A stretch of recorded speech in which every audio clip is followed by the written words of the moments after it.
신도심 아파트를 수차례 사고 팔아 이득을 챙겼다는 의혹을 받고 있는 한 전주시 의원이 앞서 전주 효천지구에서도 지분을 쪼개 땅을 산 뒤 되팔아 또 다른 투기 의혹을 받고 있습니다. 군산시가 신재생에너지 사업을 기반으로 한 에너지 자립도시를 선포했습니다. 산업과 고용 위기를 딛고 미래 성장 동력을 확보할지 관심이 쏠리고 있습니다. 제22회 전주국제영화제가 오늘 개막했습니다. 코로나19에도 온라인과 함께 현장 상영도 준비해 영화의 향연을 이어갑니다. 연중기획보도 지방자치 K. 오늘은 숱한 정책과 막대한 예산에도 좀처럼 개선되지 않고 있는 전라북도 인구 감소세의 실태와 대책을 살펴봅니다.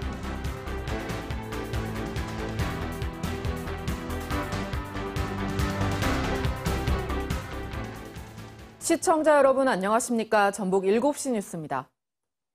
최근 한 전주시 의원이 전주 신도심 아파트를 여러 차례 사고 팔면서 적지 않은 이득을 챙긴 것으로 드러나 투기 의혹이 일었습니다. KBS 취재 결과 해당 의원은 전주 효천지구 개발 때도 땅을 매매했는데 역시 투기 의혹이 짙습니다. 보도에 서승신 기자입니다. 전주시의회 이모 의원, 배우자와 함께 지난 2016년부터 전주 혁신도시와 만성지구에서 분양권을 포함해 아파트를 4차례나 매매했습니다. 수천만 원에서 수억 원의 이득을 챙긴 것으로 추정됩니다. 한 시민단체가 소명을 요구했지만 20일이 넘도록 묵묵부답입니다. 실제 살지 않았고 본인은 임차로 살고 있고요. 최소한 공직자만큼은 이런 재산 증식 수단으로 부동산을 바라봐서는 안 된다, 이런 취지에서 조사를 한 겁니다. 그런데 KBS 취재 결과 해당 의원의 부동산 투기 의혹은 이뿐만이 아니었습니다. 전주 효천지구 토지 등기부를 떼어보니 이 의원이 지난 2012년 땅을 사고 판 흔적이 나타납니다. 이 의원을 포함한 8명이 5억 8천만 원을 주고 지분을 쪼개 샀는데 LH발 투기 방식과 유사합니다. 3년 뒤 환지를 받지 않고 LH 토지주택공사에 파는데 역시 적지 않은 이득을 봤을 것으로 추정됩니다. LH는 개인정보라는 이유로 해당 땅 대금 공개를 거부했고 해당 의원은 매매 액수가 잘 기억나지 않는다고 밝혔습니다. 당시는 의원 신분이 아니었을 뿐만 아니라 지인이 토지를 사라고 해 단순히 구매한 것뿐이라고 해명했습니다. 지분 쪽에 그런 거는 저는 잘 그때는 몰랐고 단지 저는 이 정도 있으니 한번 사볼래 해서. 한편 전주시와 전주시의회가 시의원들에 대한 부동산 투기 조사를 마쳤지만 불법 투기 행위를 거의 찾아내지 못한 것으로 확인됐습니다. 이 때문에 여론의 질타를 받지 않을까 서로에게 결과 공개와 발표를 떠넘기고 있는 것으로 보입니다. KBS 뉴스 서승시입니다. KBS가 최근 옛 대한방직터 개발 공론화위원회의 위원 가운데 한 명이 부동산 투기 의혹을 받고 있다고 보도한 가운데 해당 위원이 위원직을 사임한 것으로 확인됐습니다.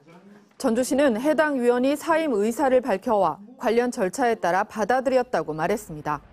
사임한 위원은 감정평가사로 지난 2019년 말 경기도 광명의 땅을 샀으며 3기 신도시 지정 등과 맞물려 투기 의혹을 받아왔습니다. 국내 코로나19 신규 확진자는 오늘 0시 기준 680명입니다. 정부는 당초 목표보다 하루빨리 백신 1차 접종자가 300만 명을 넘었다고 밝혔습니다. 박민경 기자의 보도입니다.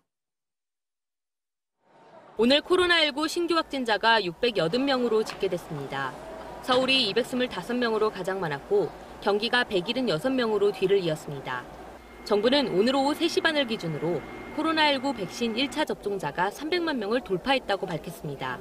지난 2월 26일에 백신 접종을 시작한 지 2달여 만입니다.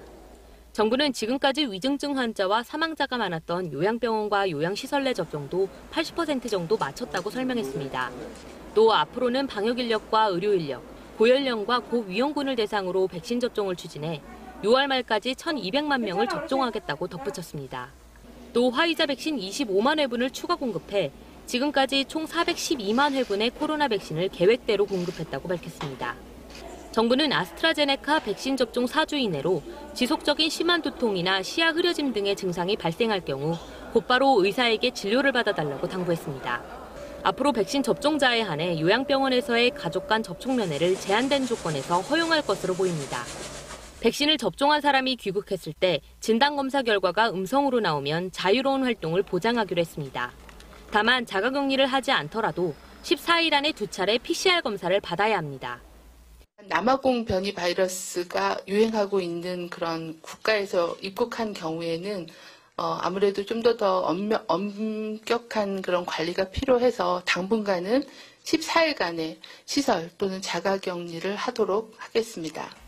오늘부터는 약국에서 코로나19 자가검사 키트 구입도 가능해집니다. 해당 키트는 사용자가 직접 코 속에서 채취한 검체를 키트에 떨어뜨려 15분에서 30분 안에 양성 여부를 확인하는 제품입니다. 정부는 키트 검사 결과 양성이 나오면 반드시 표준 검사인 PCR 진단 검사를 받아달라고 요청했습니다.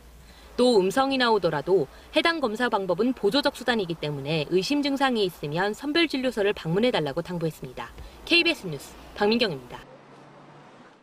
코로나19 백신을 맞은 홀몸 노인에 대한 자치단체의 사후 관리가 부실하다는 보도와 관련해 전라북도가 각 시군의 재발 방지를 지시했습니다. 전라북도는 오늘 행정부지사 주간 화상회의에서 14개 시군 방역 책임자에게 75세 이상 홀몸 노인의 백신 접종 이상 반응을 관찰할 때 전화를 받지 않으면 집으로 직접 찾아가 확인해야 한다며 책임지고 같은 일이 되풀이되지 않도록 해달라고 말했습니다. 전라북도는 코로나19 장기화에 따른 외식업소의 경영을 돕기 위해 식품진흥기금을 활용한 연리 1%의 시설 개선 융자 사업을 진행하고 있습니다. 융자 대상은 식품 제조 가공업과 식품 접객업, 위탁 운영 집단급식소 운영자 가운데 시설을 개선하려는 사업자이며 해썹 인증 시설과 영업장, 화장실 개선을 할 때 융자 받을 수 있습니다. 융자 한도는 식품 제조 가공업은 2억 2천만 원, 식품 접객업은 7천만 원이며 식품진흥기금 융자 신청서를 작성해 해당 시군에 신청하면 됩니다. 전라북도는 코로나19로 피해를 본 소규모 어업인을 대상으로 한시적 경영지원 바우처 지급 사업을 시작합니다. 이번 사업은 제4차 재난지원금으로 편성해 추진하는 것으로 전북 지역 대상은 1,080곳입니다.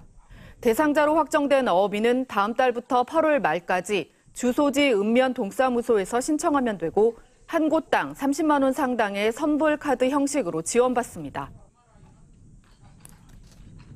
제조업 침체로 산업 고용 위기에 직면했던 군산시가 신재생에너지를 기반으로 한 에너지 자립도시로 첫걸음을 뗐습니다. 시민 참여 태양광 발전은 물론 공공주도 해상풍력 사업도 추진할 계획입니다. 이수진 기자가 취재했습니다. 99메가와트급 새만금 육상태양광 2구역 햇빛 발전소가 들어설 부지입니다. 올해 말 발전소가 완공되면 한 해 평균 12만 7천 메가와트 규모의 전기가 생산돼 190억 원 남짓한 수익이 예상됩니다. 사업 설계와 시공, 조달까지 모두 전북 업체가 주도하고 오는 6월쯤 펀드 공모를 통해 전체 사업비의 80%인 1,000억여 원을 시민 투자금으로 충당할 예정입니다. 투자한 시민에겐 한 해 최대 7%의 발전 수익을 돌려줄 예정인데 지역 경제의 훈풍이 될 전망입니다. 300여 개 지자체 중에 처음 시도된 거고요. 여기에서 이제 이게 잘 되면 이 방향대로 이런 대규모 발전 사업은 전부 이런 지자체가 주도하고 참여하는 방향으로 아마 나갈 거라고. 지난 2018년 새만금 재생에너지 비전 선포식 이후 2년여 만에 구체화된 새만금 육상태양광 2구역 사업. 군산시는 이를 시작으로 한국판 그린 뉴딜의 거점, 에너지 자립도시를 선포하고 관련 사업에 행정력을 모을 방침입니다. 이와 함께 내년까지 군산 해역에 2기가와트급 공공주도 해상풍력 사업을 유치하고 새만금의 알리백 기업을 위한 스마트 그린 산단을 조성해 지역 산업 구조 개편에 나설 계획입니다. 글로벌 경쟁력을 기술력을 가지고 있는 기업들이 알리백 인증을 위해서라도 우리 새만금 그린 산단으로 아마 입주를 하게 될 것이고 새만금이 군산의 발전뿐만이 아니라 대한민국 미래 성장 동력으로서 한 축을. 경기 침체로 산업 고용 위기에 직면했던 군산시. 신재생 에너지를 발판으로 무너진 지역 경제를 회복하고 미래 성장 동력을 확보할 수 있을지 관심이 쏠리고 있습니다. KBS 뉴스 이수진입니다. 오늘 오후 2시 40분쯤 무주군 무풍면 야산에서 불이 나 헬기 넉 대, 진화 인력 50명이 투입돼 진화 작업이 이뤄졌습니다. 앞서 오후 2시쯤에는 완주군 비봉면에서 산불이 나 40분 만에 불길이 잡혔습니다. 산림청과 소방당국은 현장 조사와 목격자 진술을 토대로 정확한 화재 원인을 조사할 계획입니다. 오늘 오전 11시 25분쯤 군산시 옥도면 어청도 동쪽 16km 해상에서 61명이 타고 있던 여객선이 표류했습니다. 신고를 받은 군산해경은 즉시 경비함을 보내 승선원을 모두 구조했습니다. 해경은 여객선이 어청도로 가던 중 엔진에 그물이 감겨 표류한 것으로 보고 정확한 경위를 조사하고 있습니다. 차기 검찰총장 후보가 4명으로 압축됐습니다. 관심을 모았던 이성윤 서울중앙지검장은 탈락했습니다. 박 장관은 이르면 내일 최종 후보자 1명을 대통령에게 제청할 예정입니다. 천효정 기자가 보도합니다. 윤석열 전 총장 사퇴 이후 2달 가까이 공석인 검찰총장. 검찰총장 후보추천위원회는 오늘 후보 4명을 선정해 박범계 법무부 장관에게 추천했습니다. 김호수 전 법무부 차관과 구본선 광주고검장, 배성범 법무연수원장, 조남관 대검찰청 차장검사입니다. 법무부는 추천위원들이 심사 대상자 13명의 능력과 도덕성, 검찰 개혁 의지 등 총장으로서의 적격성 여부를 심사했다고 전했습니다. 결과에 대해서도 모두가 다 만족했고 그렇기 때문에 특별히 큰 이견이라든가 이런 건 별로 없었어요. 박범계 법무부 장관은 추천위에서 넘긴 명단을 바탕으로 최종 후보자를 골라 이르면 내일 문재인 대통령에게 임명 제청할 예정입니다. 유력 후보로 거론되던 이성윤 서울중앙지검장은 후보에서 탈락했습니다. 후보 추천을 위한 2차례 표결에서 제적위원 9명의 과반인 5명 이상의 찬성을 얻지 못한 것으로 알려졌습니다. 김학의 전 법무부 차관 불법 출국금지 의혹 수사에 외압을 행사한 혐의로 검찰 수사를 받고 있는 게 작용한 것으로 보입니다.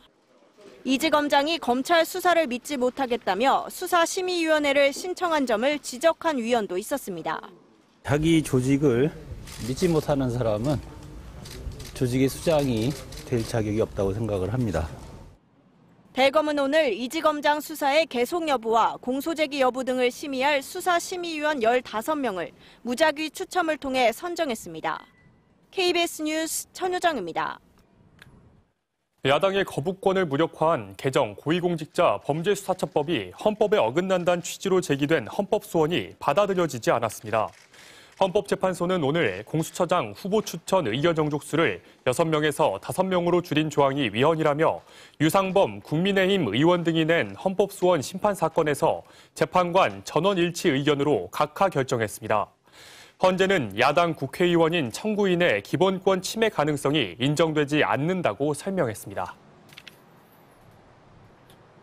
대법원이 오늘 헌법재판소로부터 정당 해산 결정을 받고 의원직을 상실한 옛 통합진보당 이현숙 전 전북도의원에 대해 지위 유지 판결을 내렸습니다. 반면 같은 당 국회의원들은 지위 회복 불가 판결을 받았는데요. 이 전 도의원은 모순된 판결이라고 비판했습니다. 박웅 기자입니다. 지난 2014년 헌법재판소는 통합진보당의 활동이 헌법상 민주적 기본질서에 위배된다며 정당 해산을 결정했습니다. 당시 헌재 결정으로 전북에서는 비례대표였던 이현숙 도의원이 해직됐습니다.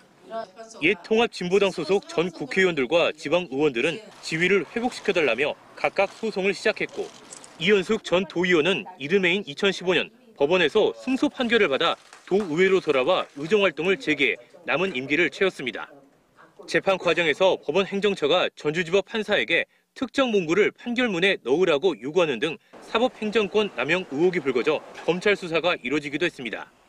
항소심 선고 뒤 5년 만에 대법원은 국회의원에는 지위 회복 불가 판결을, 지방의원에는 지위 유지 판결을 각각 내렸습니다. 국회의원과 지방의원은 역할에 차이가 있고 헌법과 법률이 보장하는 지위도 다르다고 대법원은 판단했습니다. 승소한 이현숙 전 도의원은 모순된 판결이라고 비판했습니다. 저는 앞뒤가 맞지 않는 상황이라고 생각합니다. 왜냐하면 똑같은 당 소속이고 그다음에 똑같이 정치적인 문제 때문에 걸린 문제인데 너무나도 화가 나고 부당하다고 생각합니다. 또 당시 정권 책임자 등이 옛 통합진보당 소속 의원들에게 사과하고 명예회복에 나서야 한다고 주장했습니다. 이전 도의원 관련 소송 당사자인 전라북도는 대법원 판결에 대해 별다른 입장을 밝히지 않았습니다. KBS 뉴스 박웅입니다.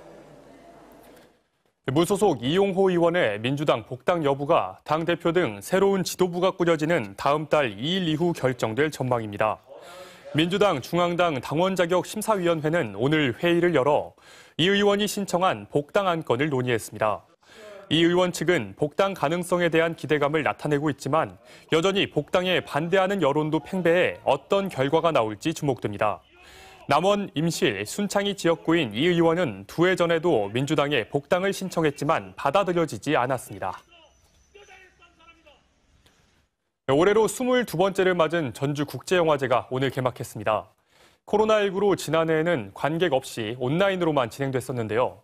올해는 온라인과 오프라인에서 관객들과 만나게 됩니다. 개막식 현장에 취재기자 나가 있습니다. 네, 진유민 기자, 개막식이 시작됐나요? 현장 분위기는 좀 어떻습니까? 네, 올해도 코로나19 영향으로 관객 없이 온라인, 유튜브 생중계로 개막식이 진행되고 있습니다. 영화제 조직위와 출품작 관계자 등 100명 남짓 참석했는데요. 다만 지난해와 달리 올해는 심사위원을 맡은 배우와 감독 등의 레드카펫 행사가 있었고 잠시 뒤 개막식이 끝나면 개막작 상영이 이어질 예정입니다. 개막작으로는 세르비아의 허술한 사회보장제도 속에 상처받은 가정을 그린 아버지의 길이 상영되는데요. 관객들은 온라인으로 개막작을 만나보실 수 있습니다. 이처럼 올해 영화제 출품작들은 온라인과 오프라인에서 볼 수 있습니다. 48개국 194편의 영화인데요. 이 가운데 142편은 인터넷 동영상 서비스 플랫폼인 웨이브 유료 결제를 통해 다음 달 8일까지 관람이 가능합니다. 또한 현장 관람은 전주 시내 4개 영화관, 17개 상영관에서 이루어지는데 방역 수칙을 철저히 지켜야 합니다. 오늘부터 열흘간 이어지는 이번 영화제에서는 코로나19 세계 유행 이후 변화된 사회 현상에 주목한 특별전 코로나 뉴 노멀과 여성 감독들의 독립 영화를 되짚는 인디펜던트 우먼 특별전 등이 주목을 끕니다. 감독 배우와의 대화도 이번에는 일부 대면으로 치러질 예정이어서 기대감을 높이고 있습니다. 지금까지 한국소리문화의 전당 전주국제영화제 개막식 현장에서 KBS 뉴스 진유민입니다.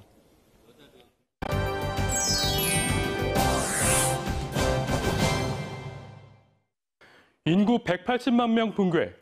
지난달 전라북도가 받아든 인구 성적표입니다. 1966년 정점을 찍은 전북 인구.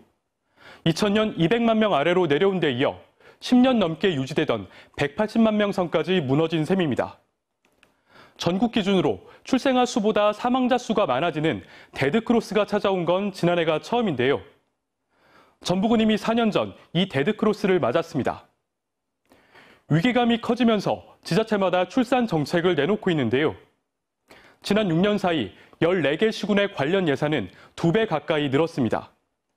한 해 평균 증가율 14%, 전체 액수는 1,120억여 원입니다. 항목별로 보면 60%가 넘는 700억 원이 출산 분야에 집중됐고 산후 관리와 임신, 결혼 등의 순이었습니다. 각종 장려금을 비롯한 현금성 지원 외에도 난임검사비와 건강관리비 등 사업수만 180개에 달하는데요. 이처럼 늘어난 예산에도 출생아의 감소폭은 좀처럼 줄지 않는 게 현실입니다. 이는 세종시를 제외한 전국적인 현상이지만 전북의 감소율은 전국 평균을 웃돌았고 도단위 가운데 가장 높은 수준입니다. 지역의 미래와도 직결된 출산 대책, 무엇이 문제이고 어떻게 바뀌어야 하는지 취재했습니다. 2살 터울 아이 둘을 키우는 최성애 씨. 다음 달 셋째 출산을 앞두고 설렘 만큼 걱정도 큽니다. 출산 지원금이나 의료비 혜택을 받더라도 육아 비용이 만만치 않기 때문입니다. 방문 아이 돌보미 지원을 받더라도 시간은 부족하고 비용은 부담됩니다.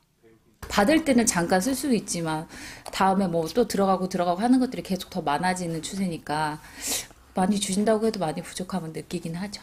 더 많이 돈이 실질적으로 들어갈 때 보조금이 줄기 때문에 그런 부분에 대해서는 뭐 학부모 입장에서 좀 아쉬움이 더 남죠. 부부의 육아 분담이나 일과 가정의 양립을 둘러싼 인식이 과거보다 나아지고 있지만 주로 여성에게 강요되는 경력 단절은 출산을 미루거나 꺼릴 수밖에 없는 가장 큰 이유로 꼽힙니다.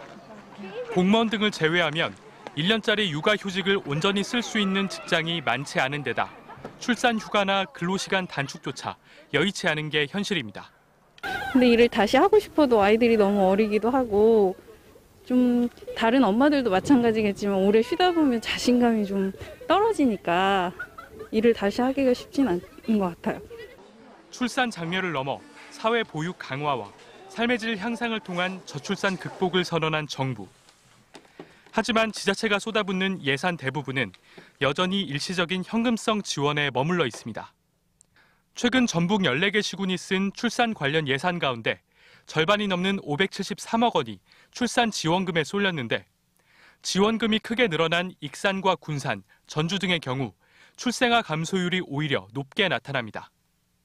전문가들은 지자체의 재정 여건에 따라 제각각인 출산 지원금을 정부나 도가 나서 통합 관리하는 게 효율적이라고 지적합니다.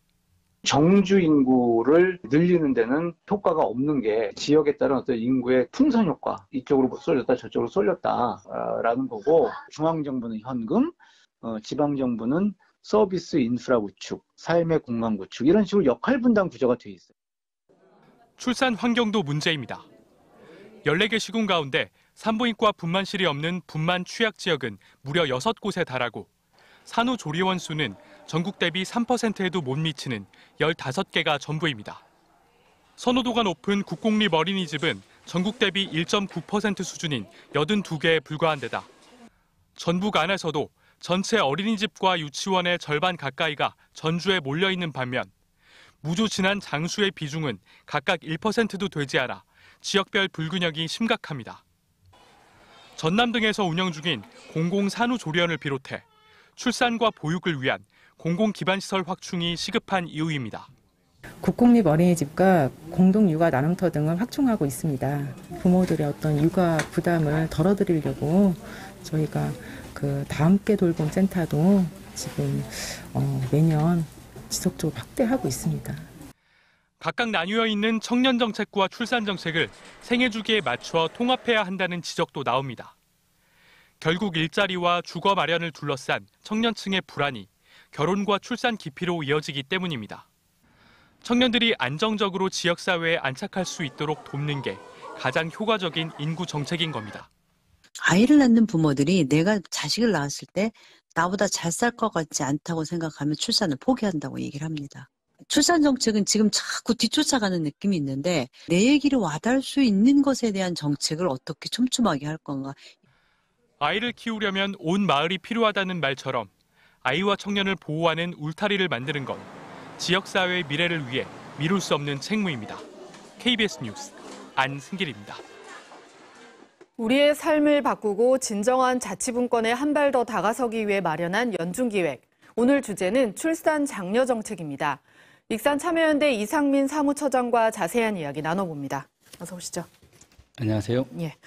인구 감소, 인구 절벽, 여러 원인이 있겠지만 대표적인 원인 가운데 하나가 출생아 감소죠. 전국적으로 마찬가지일 것 같은데 전북 상황은 좀 어떤가요? 전북의 인구가 감소하는 건 인구가 외부로 유출되는 거하고 그리고 이제 자연 감소라고 해서 출생이 사망보다 적은 이렇게 두 가지 경우입니다. 지난 5년 동안 한 7만 2천 명 정도 인구가 줄었는데요. 이 중에 5만 1천 명은 여기로 이제 그 인구가 나간 경우이고 2만 1천 명은 자연 감소에 의해서 인구가 줄었다고 하는 거고요. 이 출산아 문제가 좀 심각한 것이 이런 자연 감소의 주된 원인은 사망이 늘었다기보다는 출생자가 급격하게 줄고 있다라고 하는 건데요. 이 전라북도 통계를 보면 2016년부터 어쨌든 출생아보다 사망자가 적었는데요. 그래서 지금 2020년에 약 한 6,600명이 감소를 했습니다. 그래서 16년 기준으로 하면 약 6배 정도가 출생아 감소폭이 커지고 있다. 이렇게 보면 될 것 같고요.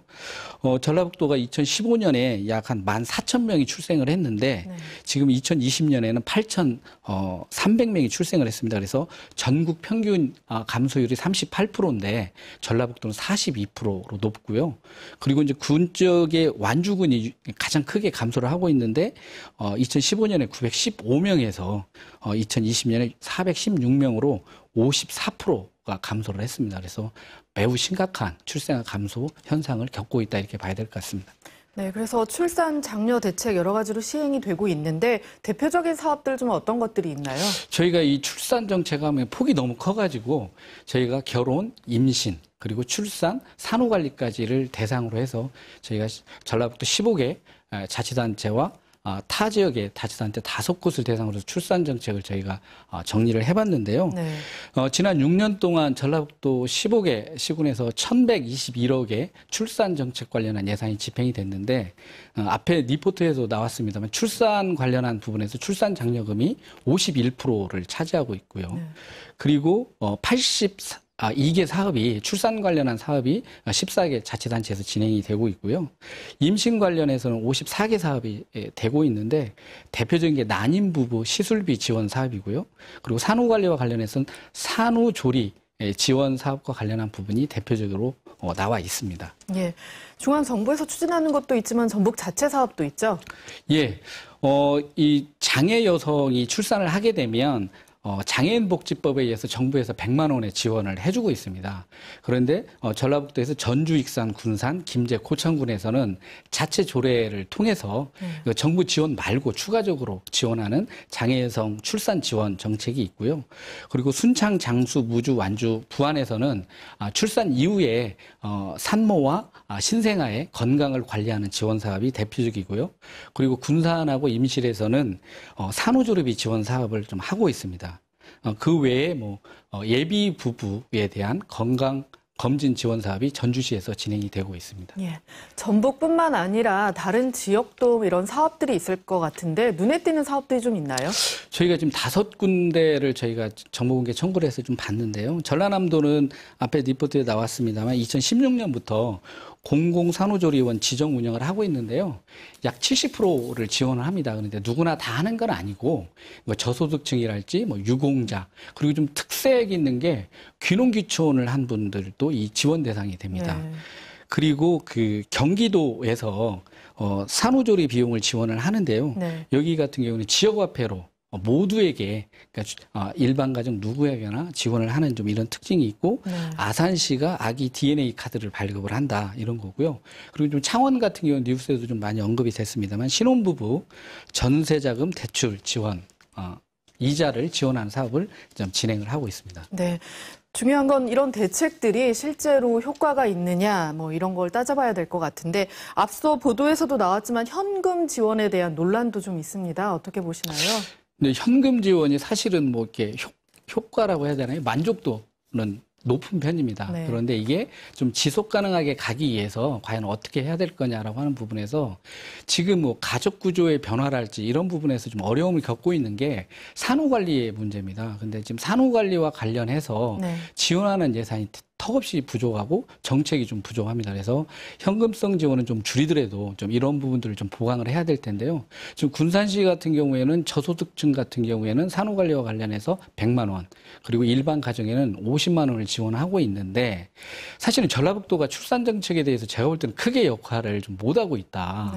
네. 경기도처럼 이런 출산 관련해서 산후 관리랄지 이런 부분들을 같이 좀 협력을 한다면 2020년에 8,300명이 태어났거든요. 네. 그래서 한 100만 원씩을 좀 지원한다면 83억 정도가 필요한데 네. 기초자치단체랑 이렇게 분담을 하게 된다고 한다면 가장 어려움을 겪고 있는 산후 관리와 관련한 부분들을 좀 지원할 수 있지 않을까. 근데 이제 이런 부분에서 지금 전라북도가 손을 놓고 있고 네. 특히나 이제 전라북도는 장애 여성 의 출산에 대해서 지원 조례가 있는데 네. 2016년에 만들어졌거든요. 그런데 여기에 대해서는 어떤 예산도 아직까지 좀 집행되고 있지 않아서 네.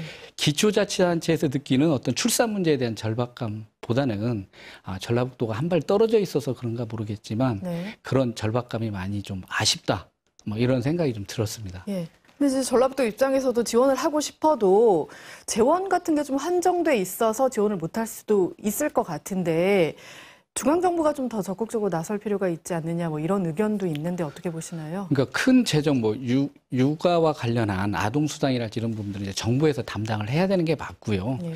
근데 이제 직접적으로 지역에서 지원하는 서비스 부분은 자치단체가 정책의 우선순위를 어떻게 볼 거냐. 근데 인구 문제에 대한 중요성들을 많이 이야기하지 않습니까? 그렇기 때문에 좀 우선순위를 좀 끌어올려야 한다라고 생각을 하고 있고요. 이제 그런 면에서 전라북도의 역할이 보다 중요하고 네. 그리고 정부는 좀 그런 생각을 가져야 될 것 같습니다. 수백조 원의 출산 정책에 예산을 투입해도 효과가 안 나타나는 건 균형 발전이 가장 큰 출산 정책이라고 하는 이 인식입니다. 수도권으로 모든 게 집중되고 있는 상황에서 오히려 수도권은 출산율이 떨어지고 있거든요.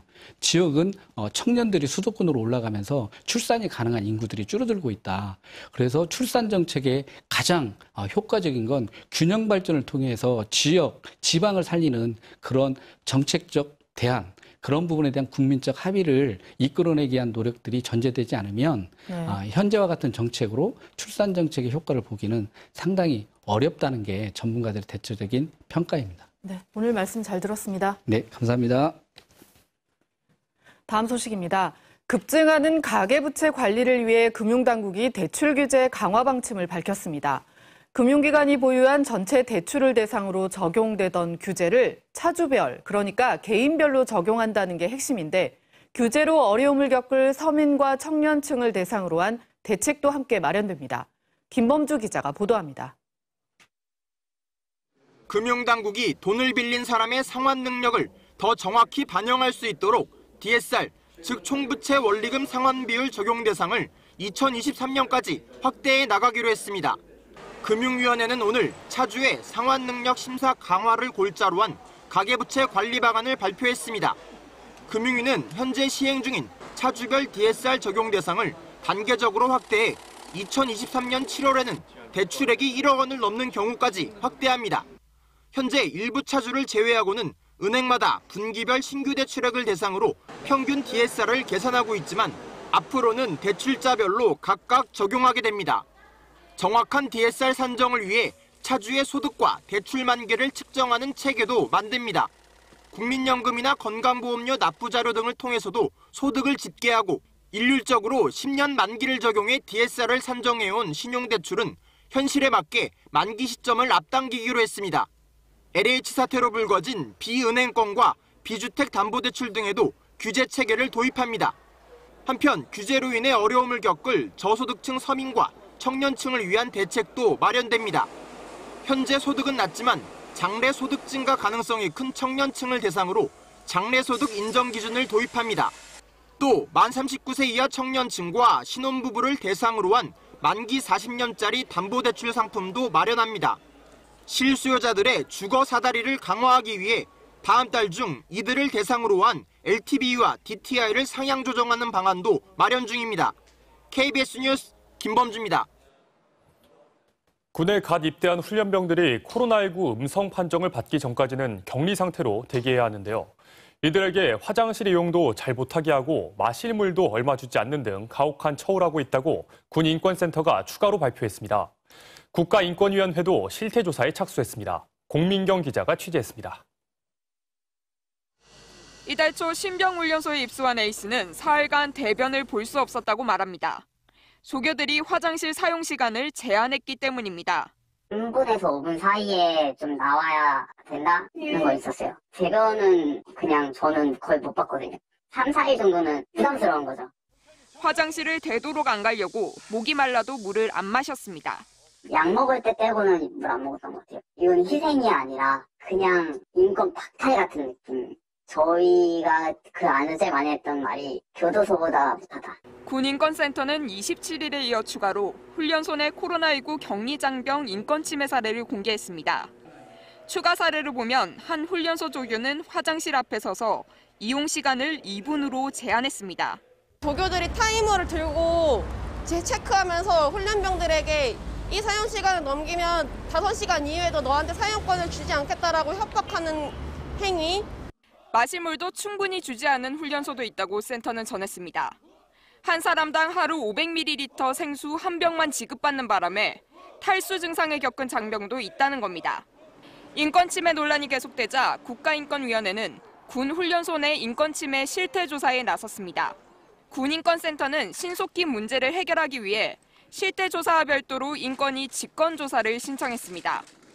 국방부는 추가로 제기된 사례는 확인할 예정이며 인권위 조사에도 성실하게 응하겠다고 밝혔습니다.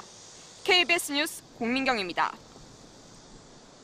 뇌사 판정을 받은 50대 여성이 장기를 기증하고 영면했습니다. 전북대 병원은 뇌출혈로 입원해 수술을 받았지만 뇌사 판정을 받아 그제 숨을 거둔 58살 권인숙 씨가 장기를 기증해 환자 3명에게 새 생명을 선물한 뒤 떠났다고 밝혔습니다. 가족들은 고인이 생전에도 이웃을 돕는 봉사활동을 꾸준히 해왔다며 환자들을 살리는 데 도움이 되길 바란다고 말했습니다.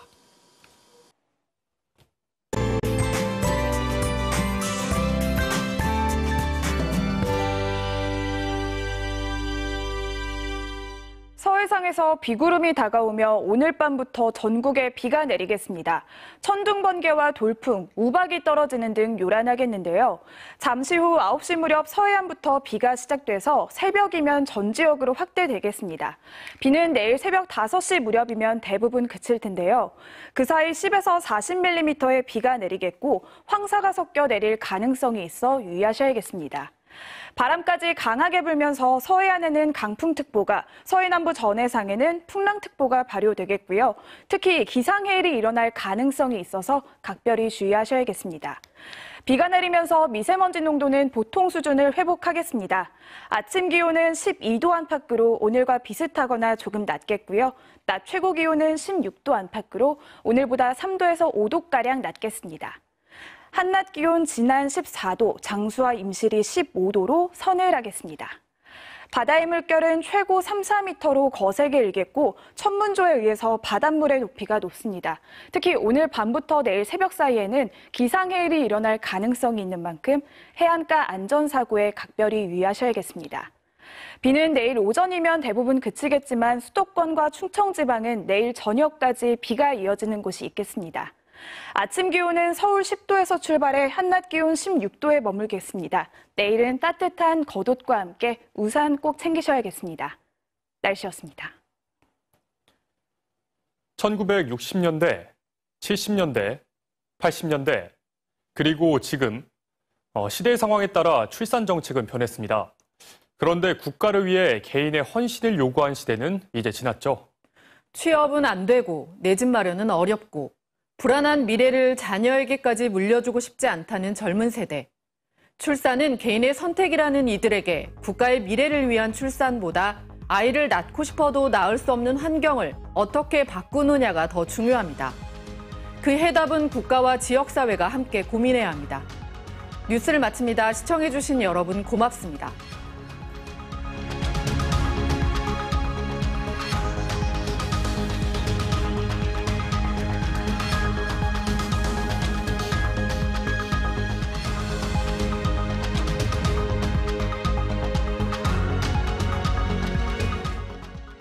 배달 음식 수령 방법을 알려드립니다.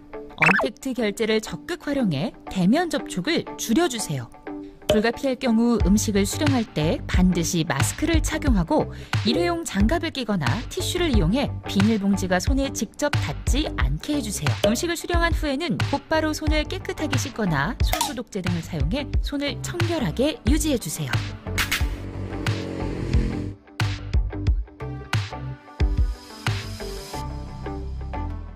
체불임금이 1조 6천억 원을 넘어섰습니다. 생활이 그 파탄지가 있는데 임금 밀려도 한 40만 원만 내면 결국 이거 땡겨. 그것만 두고 나가는 거예요. 사장님! 그거 내리고 싶은 마음도 없고 이걸로는 처벌을 당할 것 같지도 않고